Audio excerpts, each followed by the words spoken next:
Bueno, buenas tardes. Gracias por acompañarnos aquí en la sala y también gracias por quienes nos acompañan a través del Facebook Live de la facultad.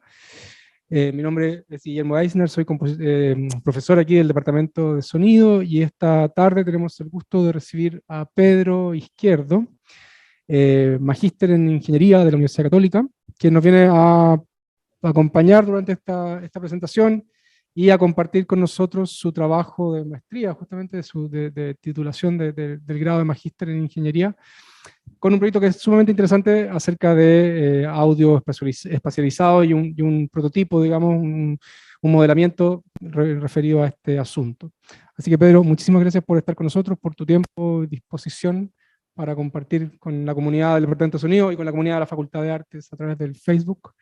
Hay que decir que esta es la primera vez que hacemos una presentación de este tipo híbrida, así que estamos explorando nuevas posibilidades también en este mundo virtual. Trasladamos desde las charlas Zoom a este modelo híbrido, así que esperemos que sea una posibilidad interesante para también futuras ocasiones.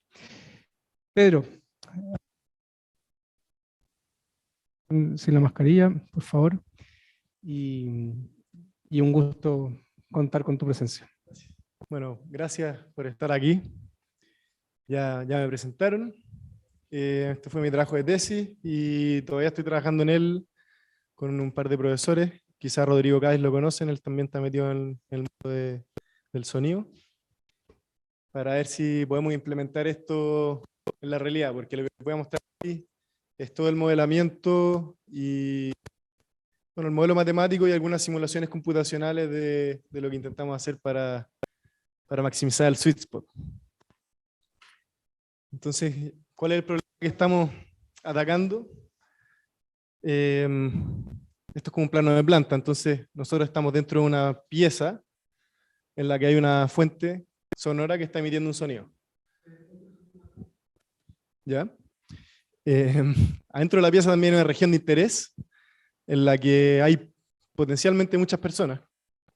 Y esas personas están recibiendo el sonido que emite la fuente y se están haciendo una imagen mental de lo que produce la fuente.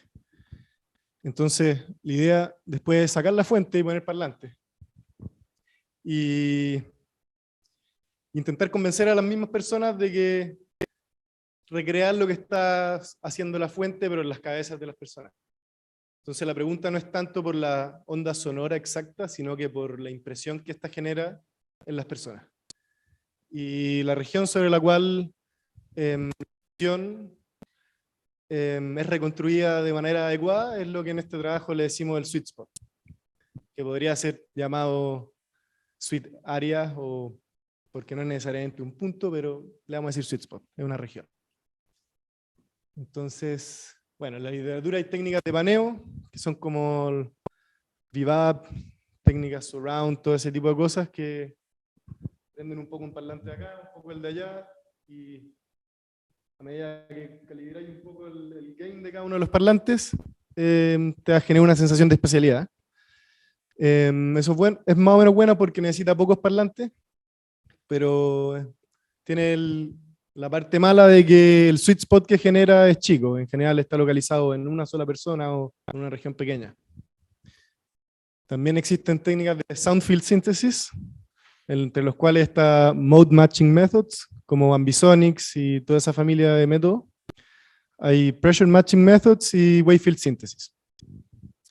No vamos a entrar en detalles, pero son estos, nosotros vamos a entrar a competir, por así decirlo, con estos métodos de sound field synthesis, porque estos métodos funcionan asintóticamente muy bien. O sea, en la medida que tú tienes más y más parlantes, si tienes infinitos parlantes, la reconstrucción de la onda es teóricamente exacta, entonces el sweet spot puede ser muy grande. Ahora, en la práctica, tú tienes finitos parlantes y todos estos métodos tienen errores, por lo tanto, y están basados en principios físicos. Entonces, nuestra propuesta es ver si podemos explotar las características perceptuales del problema para poder conseguir una mejor reconstrucción. Ya, entonces, ¿qué significa la mejor reconstrucción posible?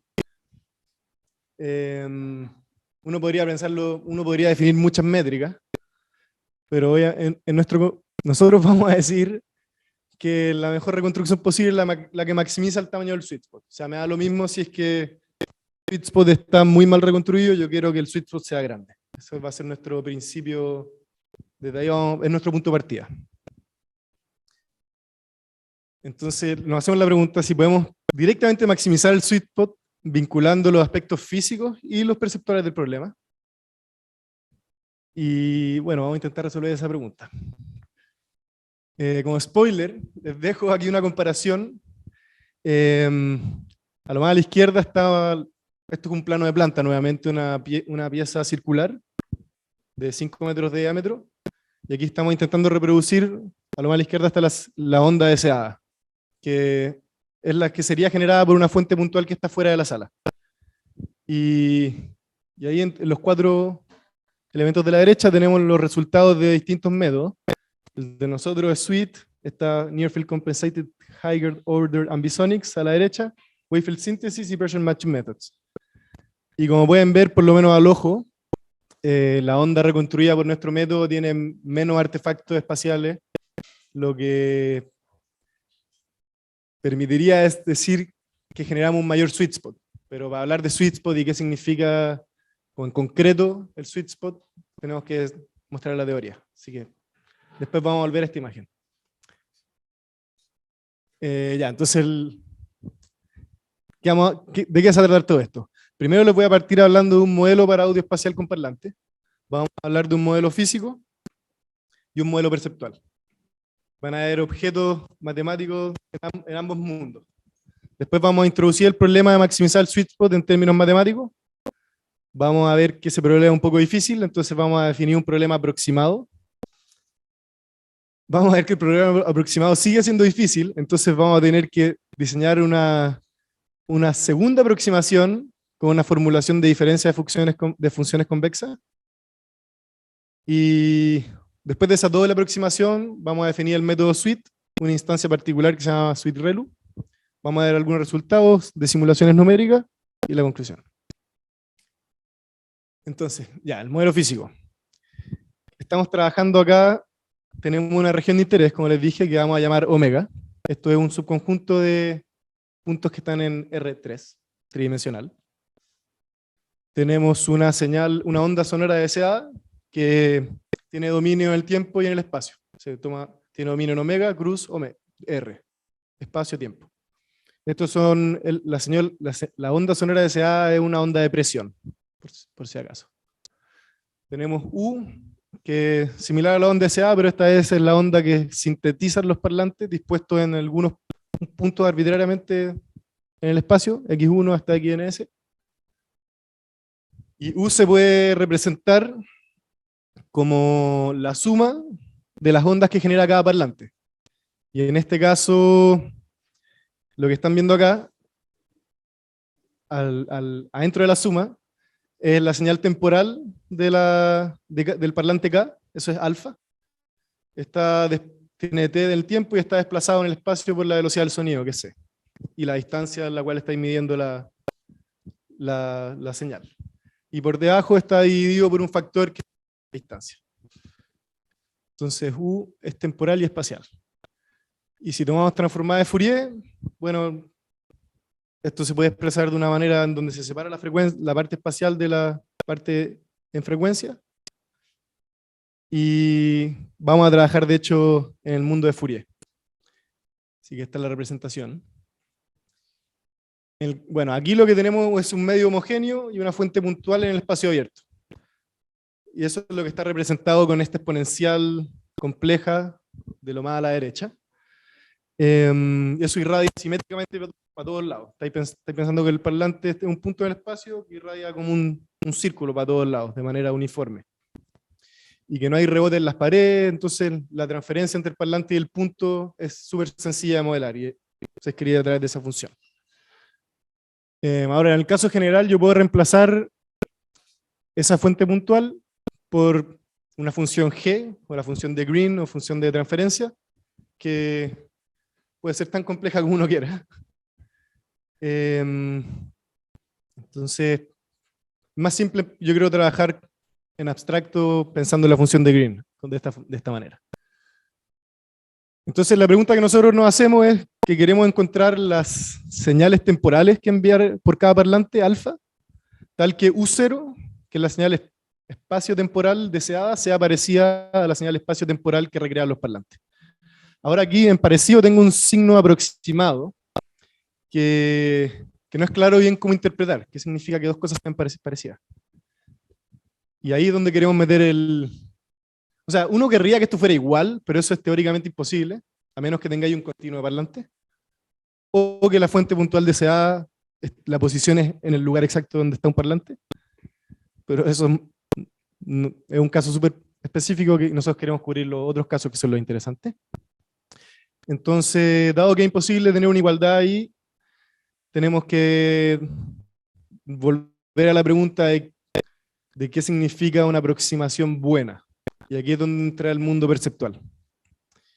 Y ya, pues, entonces, en el mundo perceptual tenemos que definir otro objeto, porque aquí ya no nos interesa necesariamente la señal física que se propaga en el tiempo y en el espacio, sino que nos interesa qué es lo que está llegando a cada oreja de los potenciales oyentes que pueden estar en nuestra región de interés. Entonces, tenemos que definir una señal en la oreja, así le pusimos, que es U supra S. S puede ser L o R, va a ser left or right. La señal de la oreja izquierda o la derecha, de una persona que está en X, con la cabeza orientada en el ángulo θ. Y la expresión nuevamente ahora es la suma entre todos los parlantes de la señal que emiten los parlantes temporal, pero convolucionada ahora por la HRIR, Head Related Impulse Response, que nuevamente depende de la posición del observador y de la orientación de su cabeza. Ahora, si pasamos a esta frecuencia, la convolución se convierte en un producto y tenemos la HRTF. Ya, pues, entonces tenemos la señal de la oreja S para cada una de las personas y con todas las distintas orientaciones de sus cabezas. Y vamos a definir un par de señales para como agrupar la señal de la oreja izquierda con la derecha. Entonces simplemente aquí U barra va a ser una dupla con la UL, U left y U right de oreja derecha. Y podemos definir, esto va a servir para escribir bien el modelo de optimización. W sub S va a ser el conjunto de todos los pares de señales que pueden sintetizar nuestros parlantes. Todos los pares de señales que llegan a la oreja, me refiero. Eso es como un conjunto de funciones enorme. Bueno, y junto con la señal sintetizada, tenemos un par de señales deseadas, lo que nosotros queremos hacer llegar a la oreja de nuestros auditores, que es U0 barra.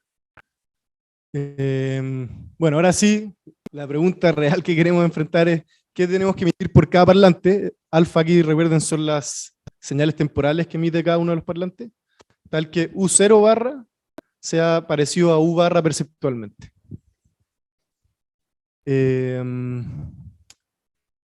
¿Estamos bien hasta acá? ¿O se entiende todo? Por supuesto que sí. Sí. Por favor, interrúmpanme si es que estoy hablando.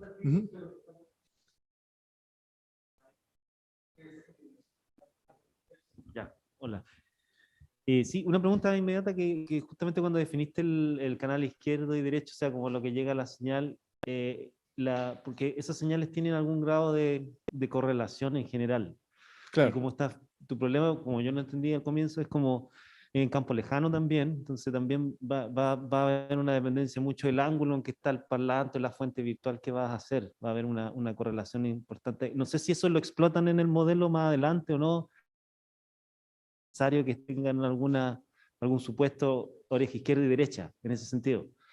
El hecho de que haya una especie de coherencia en las señales, en esta señal espacio-temporal, y que también haya coherencia, qué sé yo, entre una cabeza que está apuntando allá con una que está un poquito más allá, muy parecida. Yo tengo la intuición de que esa coherencia es lo que está por detrás de que nuestro método funcione bien. Porque vamos a ver que esto se traduce en un problema que es no convexo, entonces la no convexidad te hace que no podáis resolverlo, no tengáis un algoritmo que te dé garantías de optimalidad al resolverlo. Entonces nosotros diseñamos un algoritmo para resolverlo, y no tenemos ni un análisis todavía que te diga por qué funciona tan bien como está funcionando, pero mi intuición es que va por ahí, que tiene que ver con la coherencia de todas estas señales.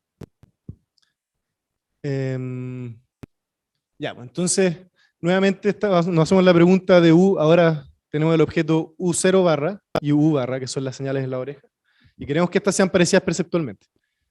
Bueno, ¿qué significa perceptualmente? Entonces, todavía en la abstracción podemos introducir una función de disimilaridad perceptual, que para cada par U barra U0 está definido, si se fijan en el subíndice, y lo que hace es tomar valores en omega y en teta. Entonces, ¿qué quiere decir eso? Toma valores en cualquier persona, en un punto de omega, en cualquier orientación de su cabeza. Y a esa persona le asigna un número, que es la disimilaridad que hay entre U, en tu señal sintetizada, y tu señal deseada U0. Entonces, D encapsula todo lo disímil que puede ser U y U0 en todas estas personas que están en tu región de interés y en todas las orientaciones de su cabeza. El supuesto principal que nosotros le hacemos a esta función, esto es un poco engorroso, pero es un supuesto de convexidad. Para los que están más o menos familiarizados con optimización y con cosas de análisis convexo, esto es una condición de convexidad, pero sobre el U. Y bueno, para los que no están familiarizados, obviamente es chino, pero esto es importante, es una condición matemática que requiere nuestro algoritmo de funcionar. Entonces, después a la hora de... Nosotros todavía no hemos dicho cómo se instancia esta disimilaridad. De hecho, nosotros no somos expertos en psicoacústica, entonces no la vamos a definir nosotros, pero fuimos a la literatura a buscar qué funciones de disimilaridad existen, disimilaridad perceptual.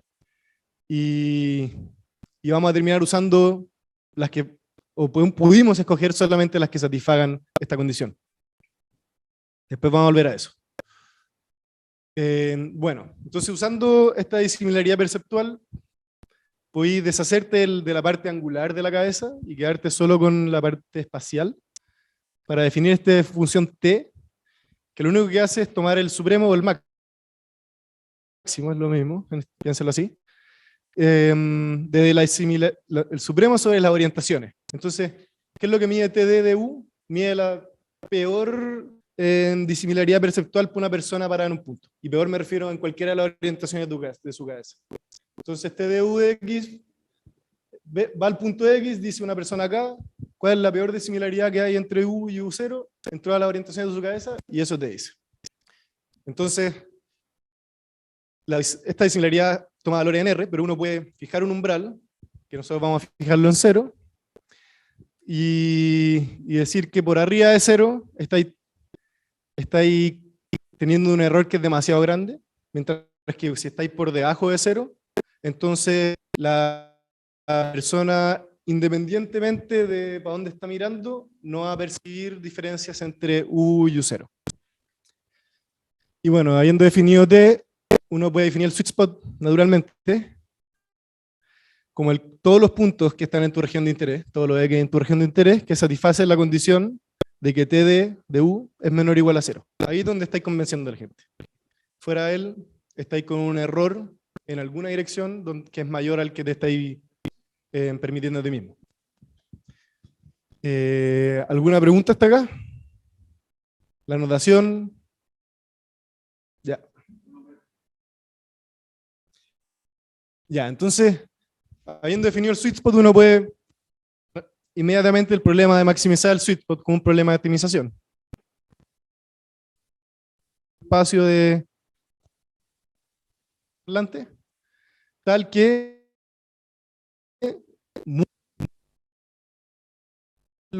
bueno, que maximizar ese tamaño.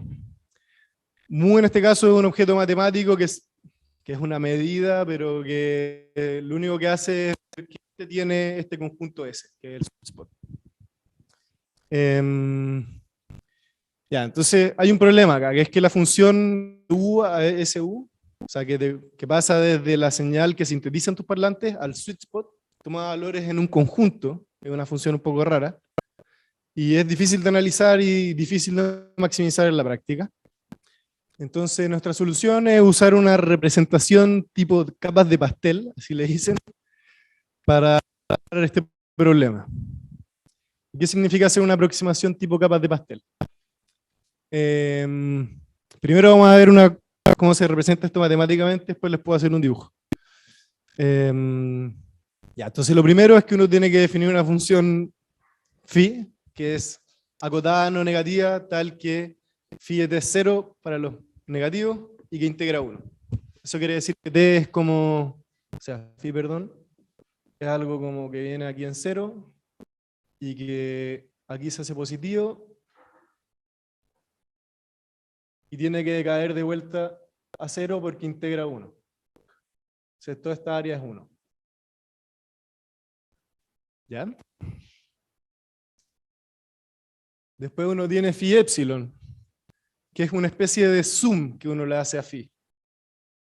Entonces phi epsilon lo que te hace es pescar esto y apretarlo mucho y volverlo alto, cosa que sigue integrando 1, su área bajo la curva sigue siendo 1, pero es muy alta.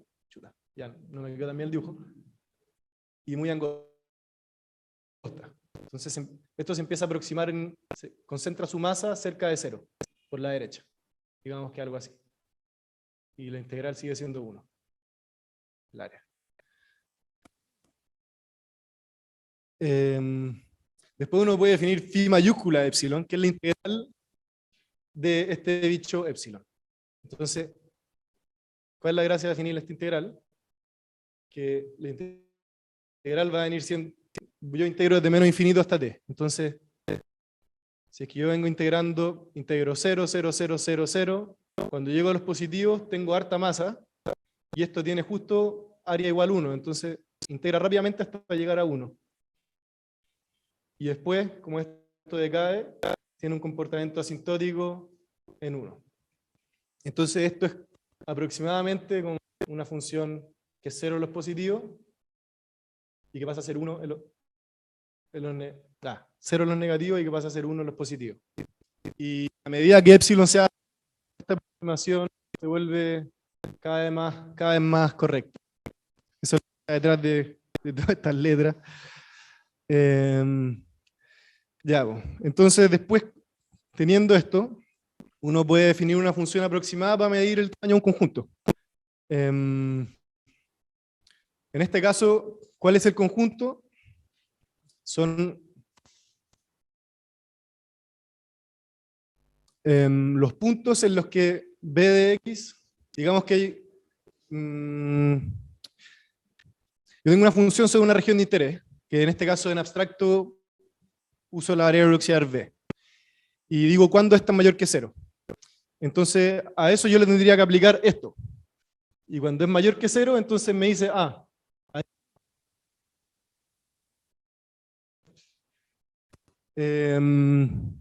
pero en vez de aplicarle esto, yo le voy a aplicar esto, que es mi más.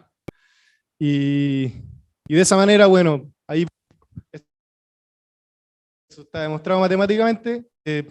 El área de los puntos sobre los que la función es mayor que 0 es igual al límite de esta integral como lo tenemos definido ahí. Entonces tenemos una manera aproximada de medir el área donde una función es mayor que 0.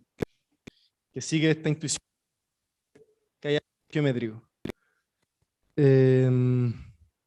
Ya, entonces ahora, para volver a nuestro problema, si nosotros pescamos a de epsilon de t de u, que era esta t de u va a ser la función que te medía el error, ¿cierto? Independiente de la dirección. Por definición va a ser el lado derecho. Para epsilon suficientemente chico es aproximadamente la línea después.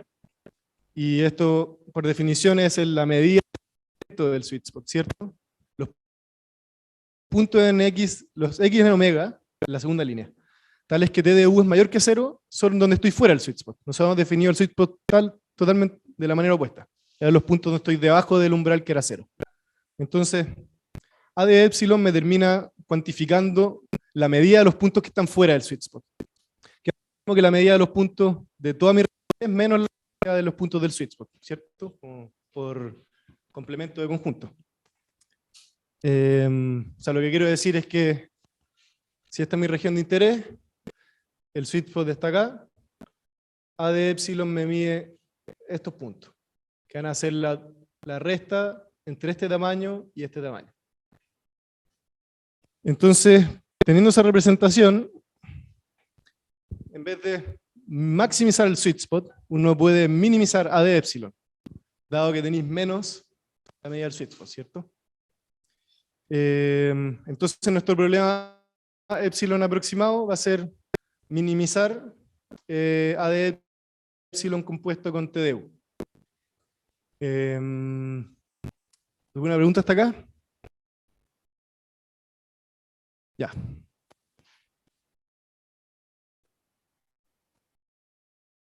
Bueno, está demostrado que existe al menos una solución para este problema, así que no estamos haciendo cualquier cosa y podemos intentar resolverlo. Ahora, el problema es que P de epsilon no es convexo, porque tiene forma acá esta función así. Esto no es una función convexa. Para los que no están familiarizados con convexidad, las funciones convexas son las que son como así. Y tienen la gracia de que tú, si quieres llegar al mínimo, puedes partir de cualquier punto e ir moviéndote en la dirección de descenso y eventualmente vas a llegar al mínimo.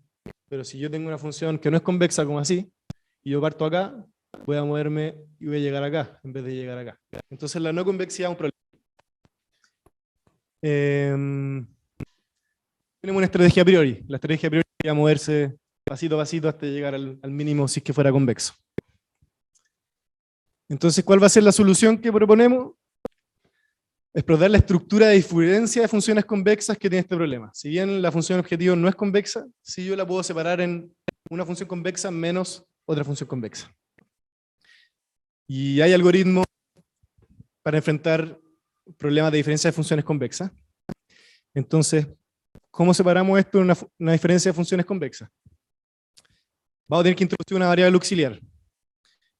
Y lo único que va a servir esta variable auxiliar, en vez de minimizar A compuesto con T de U, vamos a minimizar A de una variable auxiliar, sujeto a que T de U es menor o igual a B. Entonces, como A es monótono en B, eso quiere decir que si B es más grande, A es más grande. Al minimizar A, B va a intentar hacer lo más chico posible, de tal manera que B en la restricción va a terminar siendo igual a T de U. Entonces, esa es la intuición por detrás, con la cual podéis demostrar que este problema es equivalente al anterior. Además, tenemos que las restricciones acá son cerradas y convexas, entonces no nos van a dejar generar problemas. Entonces aquí tenemos restricciones convexas, pero la función objetivo sigue siendo no convexa, pero por lo menos ya no es tan complicada, ya separamos la composición de las funciones. Y ahora sí la podemos separar en dos funciones convexas.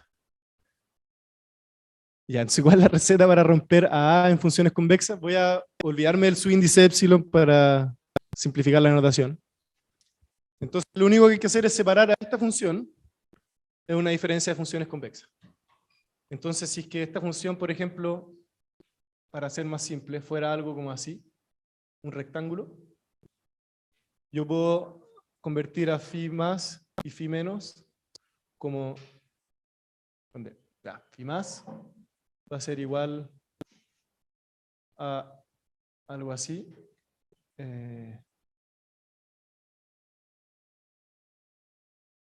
Phi menos va a ser igual a algo así. Entonces son iguales, pero esta está desplazada epsilon. Y... Perdón.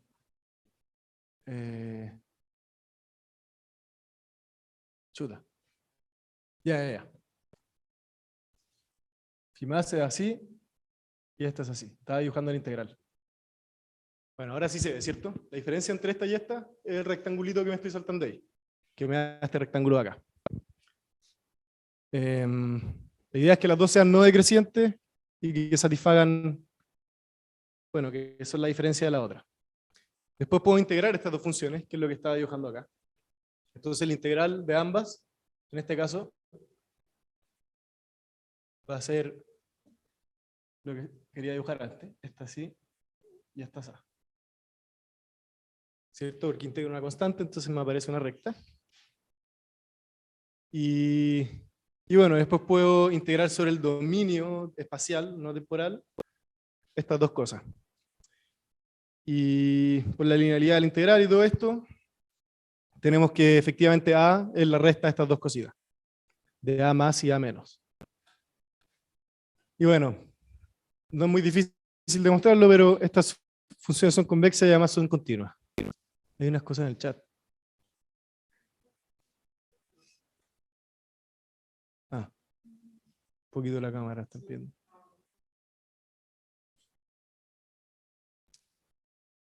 Ya. Entonces estas son convexas y continuas, y esa es la receta para separar en una diferencia de funciones convexas en nuestra función original. Lo único que tenemos que encontrar es phi más y phi menos que hagan la gracia. Y eso puede no ser no trivial, pero por suerte, por lo menos en este ejemplo es fácil de hacerlo. Y este de hecho va a ser el ejemplo que vamos a usar para instanciar el algoritmo.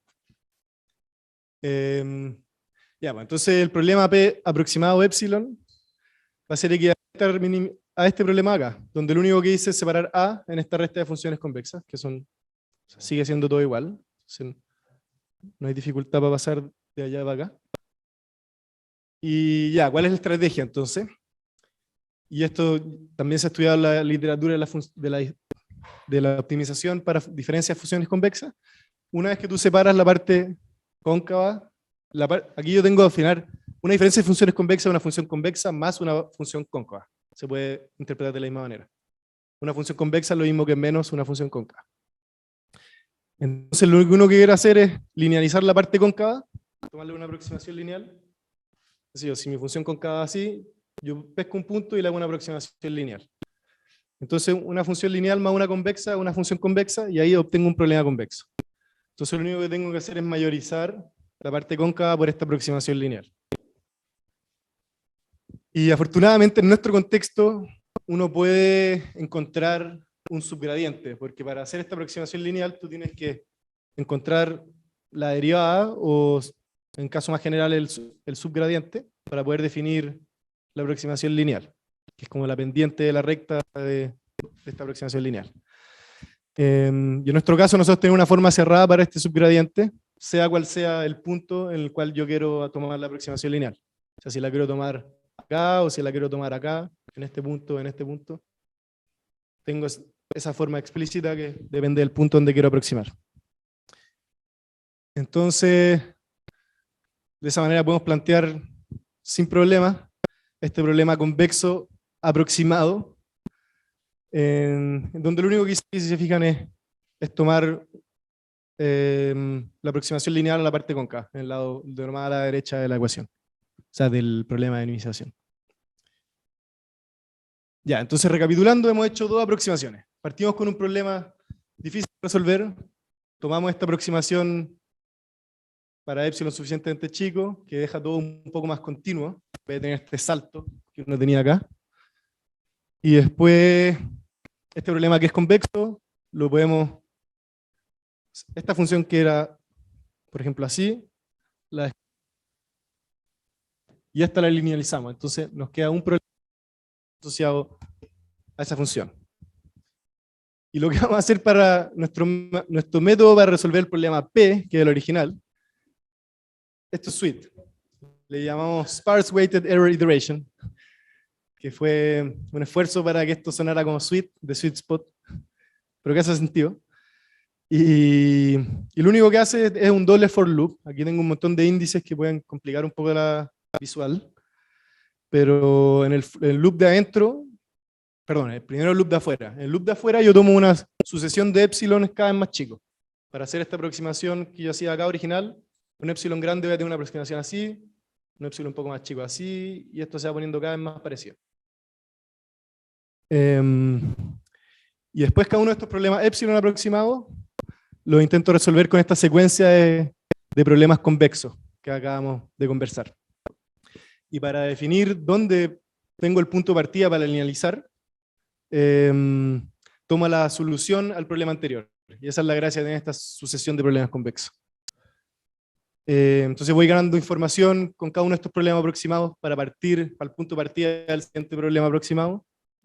Y si bien no hay ni una garantía de que esto te vaya a llegar a una solución realmente buena, por lo menos tiene hace sentido.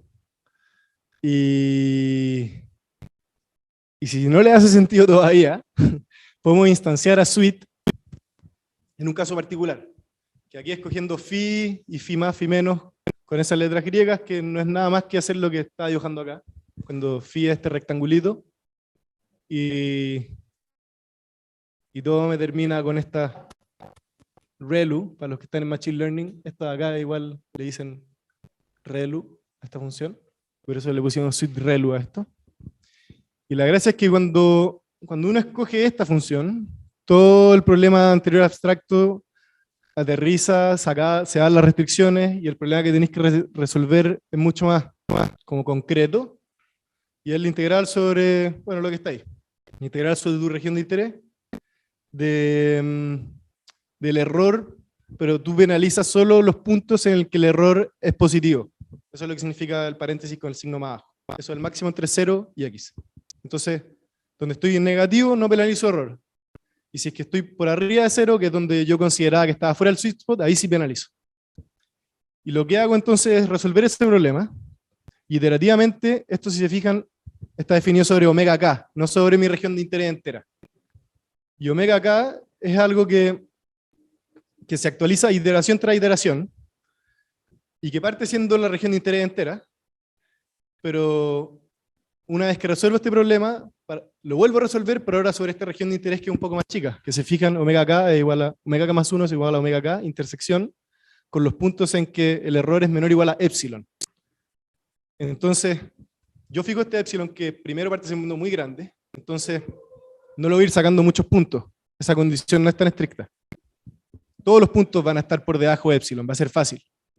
Pero si yo lo hago muchas veces, ya lo voy a sacar estos puntos hasta que el algoritmo converja, y después bajo epsilon.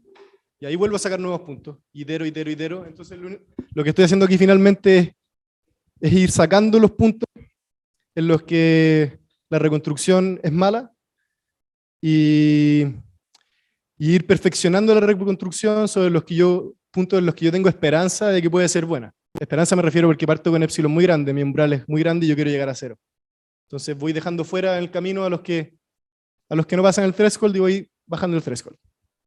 Y al final, epsilon tiende a 0, entonces omega k converge a los puntos en los que t es menor o igual a 0, es decir, al sweet spot. Y bueno, eso le da un poco de interpretación al algoritmo y es lo que me hizo pensar a mí antes de implementarlo de que iba a funcionar, más allá de no tener ni una garantía teórica. Ya, pues. Entonces, antes de pasar a la implementación, ¿hay algún problema? ¿Hay alguna pregunta hasta este punto?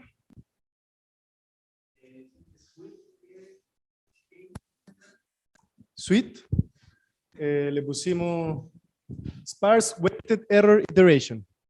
Lo pusimos así porque es una iteración, ya eso justifica iteration, y lo que uno quiere conseguir al final de todo esto, de todas estas iteraciones, es tener un error sobre tu región de interés que sea sparse. Eso quiere decir de que esté concentrado en pocos puntos. Que te da lo mismo que en esos puntos sea muy alto, pero quieres que tu error sea muy chico en una región grande. Eso maximiza el sweet spot. O sea, quiero que mi error sea sparse. Esa es la pregunta, ¿no? Ya. ¿Cuánto hay tiempo? ¿Me quedan 15? Ya. Ya, entonces, la implementación. Aquí vienen las simulaciones computacionales. Pensamos en una sala anecoica circular. ¿Por qué circular? Si bien uno en general no se encuentra con salas circulares, porque es más natural comparar, qué sé yo, ambisonics o estos métodos que son más esféricos en este tipo de instancias. Entonces nosotros nos vamos a comparar en Near Field Compensated Higher Order Ambisonics y Wavefield Synthesis y todos estos métodos en esa sala. No hay rebote de las paredes, la fuente sigue siendo puntual. Y omega es un plano horizontal dentro de la sala, como que vamos a tomar una instancia bidimensional que está inmersa en este mundo tridimensional, para simplificar un poco las cosas. U0 va a ser una fuente puntual, como les dije, de frecuencia 343 Hz. Hicimos más experimentos con estas frecuencias, pero aquí les voy a mostrar a esta frecuencia, que para las dimensiones de la sala hacía sentido. La sala tiene 5 metros de diámetro. Y bueno, y para instanciar la métrica, esta que yo había pateado para adelante, tomamos este modelo de Van de Par, que es una métrica espectral, entonces no vamos a tener problema en la medida que aquí estamos analizando una fuente puntual, pero sinusoidal, de una pura frecuencia. Entonces que sea espectral no hace ningún problema. El problema que sí va a hacer es que sea monaural. ¿Por qué? Porque en el mundo del audio espacial, todas las features, ¿cómo se dice? Las cosas que te importan son binaurales, como la localización espacial, ahí tú necesitas las dos orejas para poder medirlo de manera correcta, o la coloración, que también la coloración que vas a percibir por una sola oreja va a ser distinta que la usando tus dos orejas. Entonces, tuvimos que hacer una pérdida al tener que escoger esta función. Sabemos que nos hubiera gustado usar una función que directamente te midiera la distorsión en la percepción de la localización o en la percepción de la coloración. Sin embargo, estas métricas binaurales, ni una resultaba satisfacer la condición de convexidad que nosotros teníamos. Sin embargo, implementamos el asunto igual y evaluamos los resultados con modelos que sí son binaurales, de coloración y localización, para hacer una comparación fair, como justa. Ya, entonces aquí volvemos a la imagen original. Aquí está nuestra sala, lo más a la derecha. La región de interés es un plano de planta, ¿cierto? Estoy forrado en 20 parlantes. Tengo un punto que está afuera de la sala, pero no tan lejos. Igual estoy en régimen, o sea, no es far field todavía. Bueno, y este ya lo vimos, ¿cierto? Suite, aquí uno puede ver que esta es la onda física. En términos físicos estamos consiguiendo algo que tiene menos artefactos espaciales que el resto. Eso es como un buen punto de partida. Pero con las ya, aquí pasamos a ver la evaluación de la métrica monaural que nosotros usamos. Esto aquí estoy graficando TEU. Y estoy poniendo el umbral en 0, de tal manera que todo lo que está abajo de 0, es decir, lo azul, es lo que está dentro de nuestro sweet spot según esta métrica. Todo lo rojo es lo que está afuera. Y bueno, aquí podemos ver que nuestro método, por lo menos, si bien resuelve un problema no convexo, está consiguiendo, por lo menos comparado con los otros métodos, sí conseguir un sweet spot más grande que el resto bajo esta métrica. O sea, el algoritmo está funcionando bien. Está maximizando lo que tiene que maximizar. Y eso es un gran resultado. Ahora, esto no es suficiente, porque la métrica monaural, tú podrías decirme, no me interesa, yo quiero algo binaural de localización, de coloración. Entonces, lo evaluamos. Y ahí, esta de acá es la coloración según un modelo McKinsey, que es del 2022. Y si se fijan, en verdad hay mucha correlación entre el sweet spot definido según esta métrica monaural y el sweet spot definido según la coloración de McKinsey, y esto es binaural. No es lo mismo, si Ambisonics aquí genera algo un poco más simpático, pero nuevamente nuestro método consigue una región súper contundente. Y en términos de localización, este gráfico es un poco más complicado de leer porque aquí tenemos flechitas. Entonces la flechita lo que apunta es a dónde una persona que está parada donde empieza la flecha, a dónde está percibiendo de dónde viene la señal. Y el color va a ser qué tan desviado estoy de la dirección en la que yo debería percibir la señal. Yo fijé un umbral de tolerancia de 5 grados. O sea, si yo tengo más de 5 grados de desviación, entonces estoy fuera de esta región azul, que es donde la percepción de la localización es adecuada. Y bueno, también hay harta correlación entre la región donde la reconstrucción es buena en estos términos con respecto a los otros gráficos. Y nuevamente nuestro método se distingue por funcionar bastante bien. Ya, bueno, ahora pasamos a un caso un poco más entretenido, que es donde la fuente, si se fijan, ahora está dentro de la sala. Y bueno, este es el caso realmente difícil, ¿cierto? Porque, de hecho, los puntos que están entre los parlantes y la fuente, uno podría pensar que son imposibles de reconstruir. O sea, todos los puntos están entre los parlantes y la fuente, en realidad. Pero, en este caso, los que están acá arriba, uno pretendería creer que los métodos van a reconstruir bien acá abajo, y que esta parte de acá la vaya a sacrificar. Por la causalidad, ¿cierto?, de la propagación de la onda. Y eso, por ejemplo, eso es lo que hace Wavefield Synthesis, pero Wavefield Synthesis prende demasiado fuerte los parlantes y la onda es demasiado potente. Ambisonics consigue algo más o menos bueno. El Pressure Matching Methods prende muy poco los parlantes y los prende todos más o menos de manera uniforme. Entonces él como que no sabe priorizar. En cambio, si se fijan, nuestro método sacrifica, de hecho, la parte de arriba, prende solo los parlantes de arriba, en pos de tener una reconstrucción muy buena en todo lo que está como en la parte grande de la sala, si es que queréis separarla en dos de acuerdo a la posición de la fuente.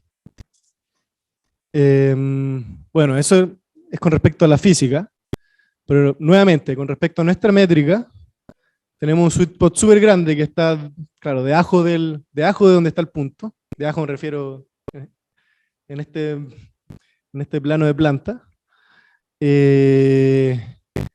Y los otros métodos funcionan re mal, sobre todo porque tienen una mala reconstrucción de la amplitud. Por ejemplo, Wavefield Synthesis y L2PPM, uno prendía muy fuerte y el otro prendía muy despacio y ni uno consigue nada muy bueno.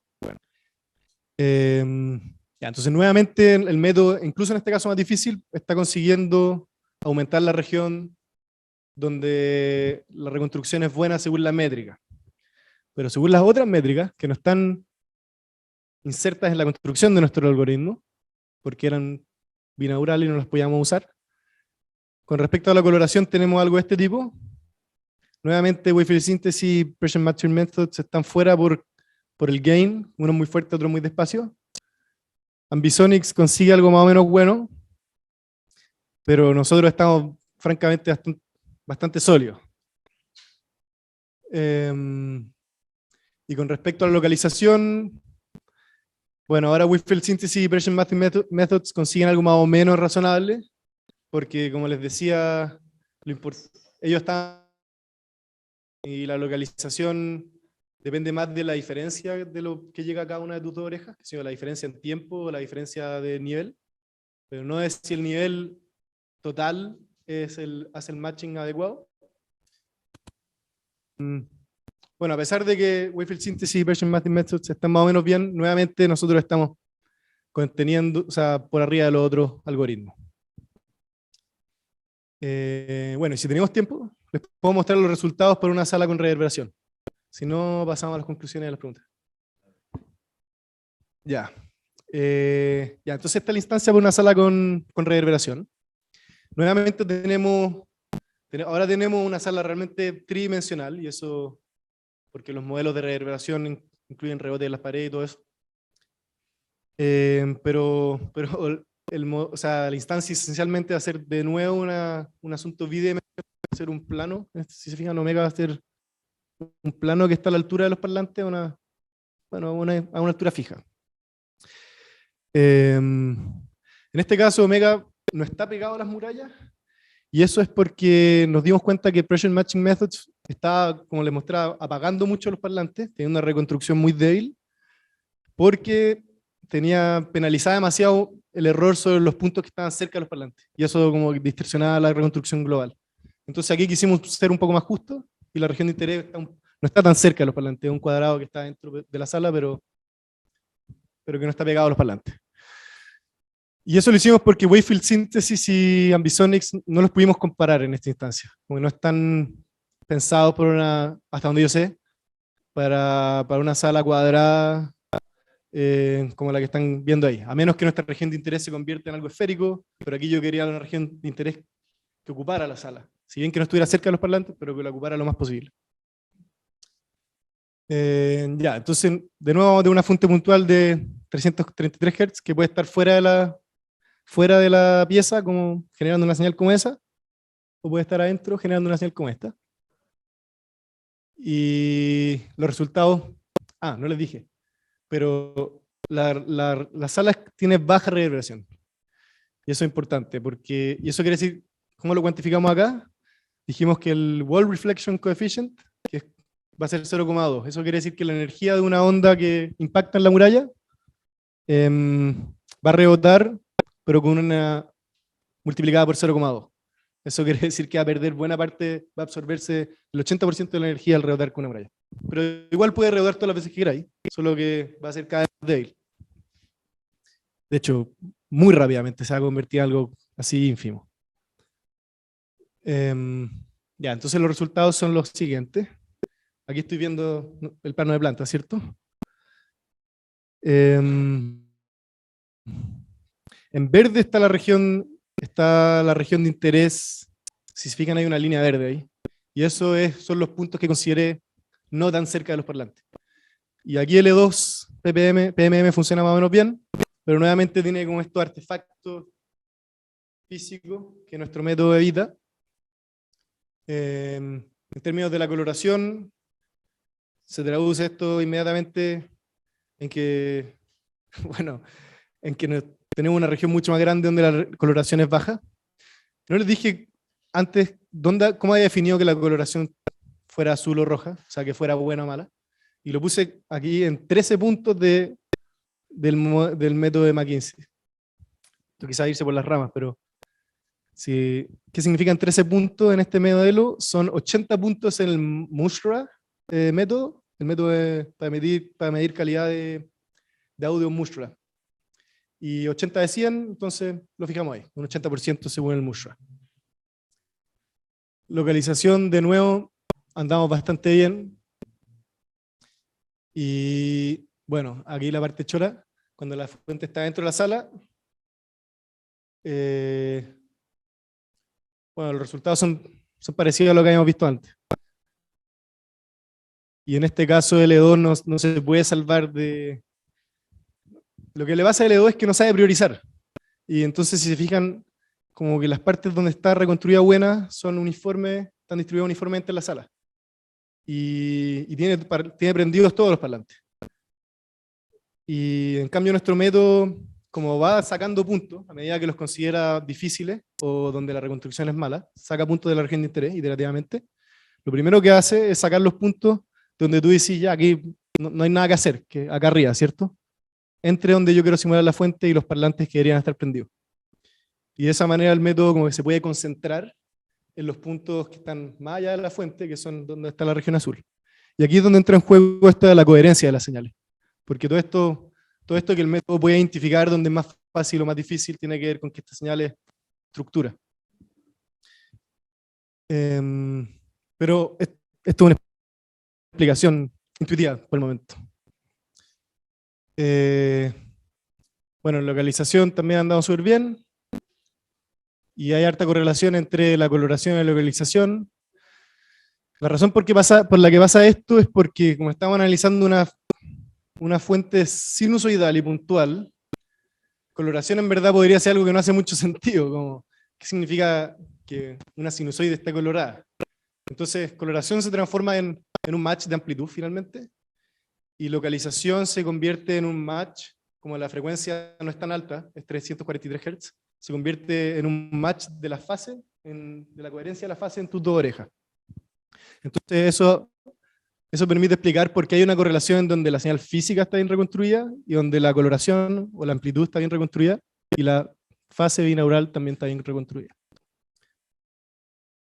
Bueno, en conclusión, SWIT es un método basado en primeros principios, que intenta unir la parte física y la parte perceptual del problema, desde sus orígenes, que incorpora modelos perceptuales para maximizar el sweet spot, genera mayores sweet spot monoaurales que todos los demás métodos en todas las instancias, o sea, el método de optimización está haciendo la pega, y en la práctica igual implícitamente reconstruye características binaurales consistentemente mejor que los demás métodos.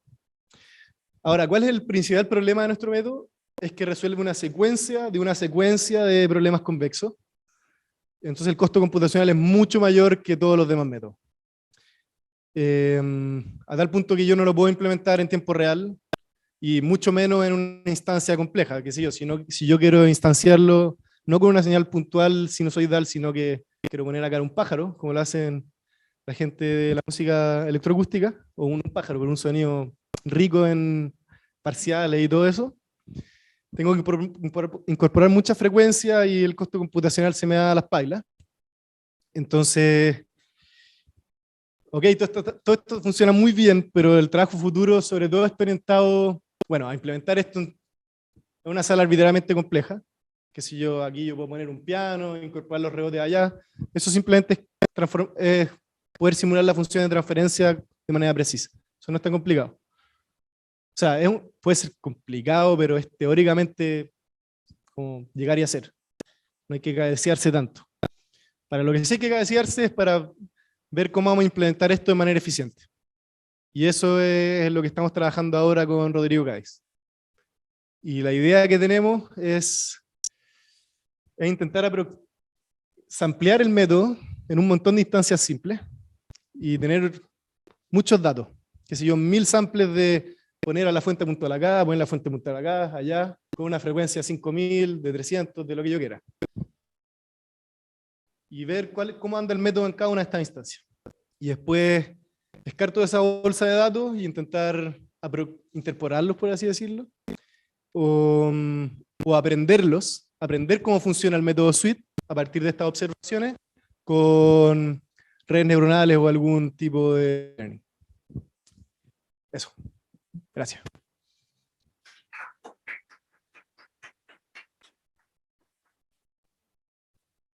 Bueno, muchas gracias, Pedro. Muy interesante el trabajo, la presentación. Tenemos un tiempo para comentarios, preguntas, dudas que hayan quedado de lo que nos compartió Pedro. Sugerencias. Federico. Con micrófono. Hola Pablo, disculpa, yo empecé a ver tu charla desde mi casa y me vine para acá. Así que probablemente me perdí algunas partes, aunque venía escuchándolo en el celular también. Tengo varias preguntas. La primera es, en general, las comparaciones que hacen entre el método que ustedes están desarrollando, ya son en relación a Ambisonics y Wavelet Synthesis. Sí. ¿Y ViVAP no es parte de ella? ViVAP no lo incorporamos porque ViVAP, al menos como yo entiendo el problema, está dentro de otro saco de métodos, que en general usan menos parlantes y que no pretenden tener una reconstrucción de la onda tan exacta. Claro, sí, porque justamente de lo que yo al menos he visto en investigación respecto a comparaciones entre Ambisonics y ViVAP, es que ViVAP es más eficiente con configuraciones de menos parlantes que Ambisonics. Claro. Claro, ya, ok. Solo que ahí sacrificáis otro tipo de cosas. Hasta donde yo entiendo, uno no puede, por ejemplo, poner una fuente puntual adentro de la sala y pretender simularla con ViVAP. Tiene que estar más o menos en el radio donde yo dispongo de los parlantes. Tampoco una fuente muy lejana, creo que tampoco me va a funcionar bien con ViVAP. Claro, sí, como ponerla afuera es difícil con ViVAP. Claro. Sí, hay que sumar, digamos, reverberaciones y cosas así. Claro. Eso, ya, ok. Claro. Otra consulta que tenía es respecto a la parte perceptual, ¿ya? Que finalmente uno puede modelizar eso matemáticamente, pero la respuesta final perceptualmente siempre tiene que ver con el oído de quien escucha, ¿no? Claro. Entonces, ¿cómo se imaginan la evaluación del método cuando sea posible implementarlo, digamos, sin que el computador explote? ¿Ah? ¿Cómo se imagina el método para poder generar ese tipo de evaluación? ¿Cómo nos imaginamos, cómo lo haríamos metodológicamente para ver si es que empíricamente la cosa anda bien? Sí, pero en la respuesta de los sujetos. Yo creo que habría que sentar a unos sujetos ahí y preguntarles, como, ¿a dónde percibe usted la dirección de lo que yo le estoy emitiendo? Y él te va a decir allá. Y yo quería que fuera allá, entonces ahí mido la diferencia y yo tengo que hacerlo con harta gente. Ese es el grado, digamos, de error que tú te permitís, que me parece que era 5 grados, ¿no? Claro, idealmente yo voy a querer que eso sea chico, por lo menos, por ejemplo, menor que 5 grados. Y lo que he visto en la literatura es que la gente al final, después de hacer todas estas evaluaciones más de simulaciones computacionales, hace eso. Sienta a las personas, hartas personas, y hacen como algo estadístico.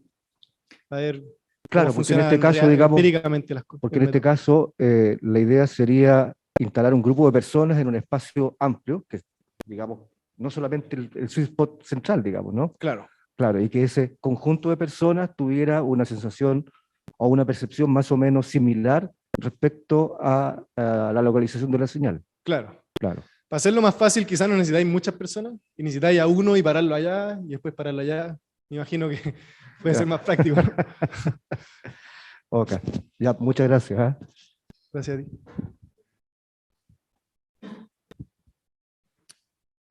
¿Más preguntas, comentarios, Lucas?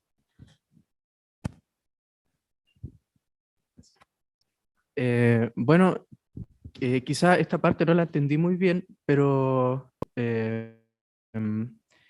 por ejemplo, hay métodos como Ambisonics que es súper estricta la manera de poner los parlantes en la sala, tiene que ser lo más esférico posible. Y, y casi todos los surrounds son así. Pero en este trabajo hicieron la prueba con una sala, o sea, con los parlantes puestos esféricamente y después con los parlantes puestos alrededor de una sala rectangular. Claro.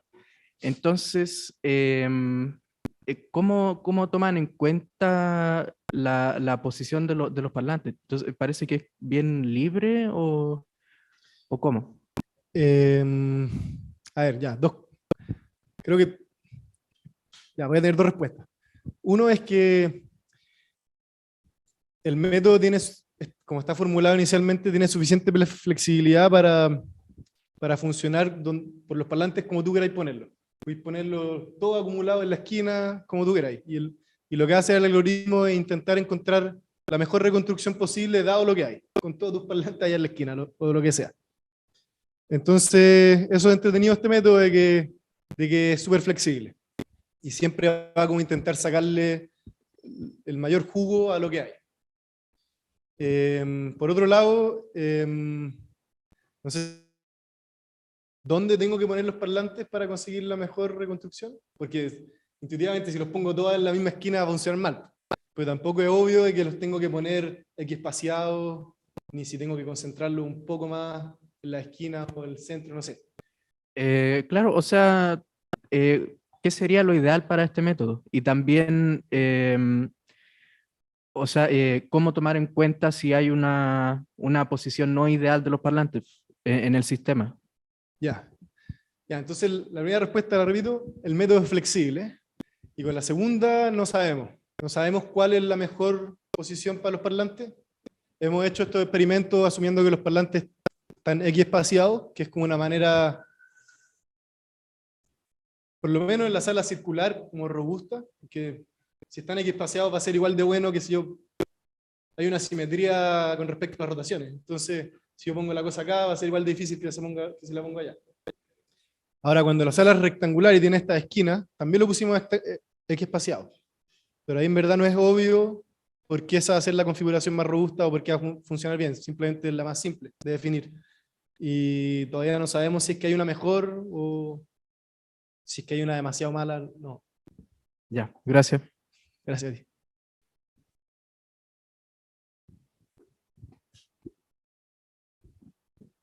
¿Más preguntas, comentarios? Yo una pregunta, por ahí al final anunciabas como el trabajo futuro, pero ¿en qué se materializa, digamos, este trabajo? En el sentido de, ¿sigue la investigación que ya desarrollaste, continúa en otro proyecto, quizás en un proyecto de doctorado o en alguna, no sé, implementación más, o sea, concreta, digamos, del modelo? ¿Cómo sigue ahora los pasos futuros? Ahí tengo varios proyectos en paralelo en mente que tienen que ver con estas dos cosas. Y bueno, los proyectos, por ejemplo, el de implementación eficiente tiene una parte meramente computacional que tiene que ver, bueno, de cómo hacer que yo pueda poner estos max y mover la fuente en tiempo real. Pero después de hacer eso, la idea también es poder ver si es que en la práctica esto anda bien. Entonces, eso también lo estamos trabajando con Rodrigo, estamos haciendo las dos cosas en paralelo. Y ahí me está ayudando un amigo, estamos trabajando los dos freelance, no es doctorado ni nada, estamos trabajando con Rodrigo nomás. Y Y ojalá lo terminemos antes de fin de año para ver qué pasa en la práctica con todo esto. Bien, gracias. ¿Alguna última palabra? ¿Comentario? ¿No? No quedó nada por ahí en el tintero. Bueno, voy a pasar para acá para hacer la despedida de rigor. Bueno, Pedro, muchísimas gracias. La verdad que ha sido un placer compartir, o sea, que nos hayas compartido con nosotros tu trabajo, muy interesante. Éxito en lo que viene, en estas etapas posteriores, así que todo lo mejor y bueno, siempre las puertas abiertas para más adelante si quieres mostrarnos en qué quedó lo siguiente, aquí encantados. Así que muchísimas gracias. Gracias también a quienes nos acompañaron aquí y a quienes nos acompañaron a distancia. Ya sabemos que por lo menos había una persona conectada y que se vino, dijo, esto no me lo puedo perder, y aquí llegó jadeando, llegó a lo presencial. Así que eso, invitarles, tenemos el lunes una próxima actividad también con un estudiante titulado y bueno, hoy en día estudiante de doctorado de esta carrera y que hoy en día está haciendo sus estudios afuera, entonces también invitarles para el lunes y tanto en la sala como en las redes. Y eso, hasta una próxima oportunidad. Muchas gracias, Pedro.